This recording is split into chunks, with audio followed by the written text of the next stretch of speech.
അതോടൊപ്പം സബ്സ്ക്രൈബും ചെയ്യണം കേട്ടോ. അപ്പൊ നമുക്ക് കഥയിലേക്ക് കടക്കാം. ഞാൻ മുന്നേ സൂചിപ്പിച്ചതുപോലെ ഞങ്ങളുടെ വീട് വലിയ സൗകര്യമൊന്നുമില്ല. വളരെ പാവപ്പെട്ട കുടുംബമാണ്. എന്റെ ഒപ്പം മീൻ കച്ചവടമാണ് ചെയ്യുന്നത്. രാവിലെയും വൈകുന്നേരവും മാർക്കറ്റിൽ പോയി മീൻ വാങ്ങി വിൽക്കും. ആ കഷ്ടപ്പാടിലൂടെയാണ് ഞാൻ വളർന്നത്.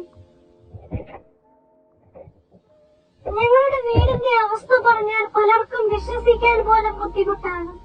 ഞങ്ങൾ താമസിച്ചിരുന്നത് ഒരു ചെറിയ ഓലമേഞ്ഞ വീട്ടിലായിരുന്നു. മഴ പെയ്താൽ മേൽക്കൂരയിലൂടെ വെള്ളം ചോരും. അപ്പോൾ പാത്രങ്ങളും ബക്കറ്റും വെച്ച് വെള്ളം പിടിക്കേണ്ട അവസ്ഥയാണ്. രാത്രി ഉറങ്ങുമ്പോഴും മഴയാണെങ്കിൽ മനസ്സിനൊരു സമാധാനവും ഉണ്ടാവില്ല. വീട്ടിൽ ഒരു നല്ല ബാത്റൂം പോലും ഉണ്ടായിരുന്നില്ല. കുളിക്കാനും മറ്റും ഒരുപാട് ബുദ്ധിമുട്ടുകൾ ഞാൻ സഹിച്ചിട്ടുണ്ട്. പല സൗകര്യങ്ങളുമില്ലാതെ ജീവിച്ച ദിവസങ്ങളായിരുന്നു അത്.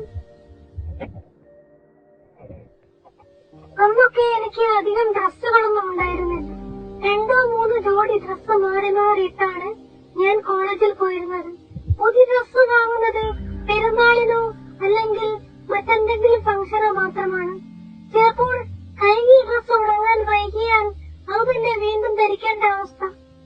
അന്നത് വലിയ വിഷമമായിരുന്നെങ്കിലും എന്ന് ആ ദിവസങ്ങളാണ് ജീവിതത്തിന്റെ വില പഠിപ്പിച്ചത്. നമുക്ക് കുളിക്കാനും ബാത്റൂം പോലൊക്കെ ഭയങ്കര പേടിയായിരുന്നു. കാരണം എന്താ വെച്ചാല് ഒരു ചെറിയൊരു ശേഷം ഒരു മറ മാത്രമാണ് ബാത്റൂമായിട്ട് ഉപയോഗിക്കുന്നത്. പുരോഗമന ചെറിയൊരു മറ.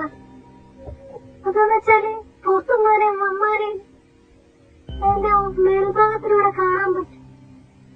നമുക്ക് എനിക്ക് ഭയങ്കര പേടിയായിരുന്നു.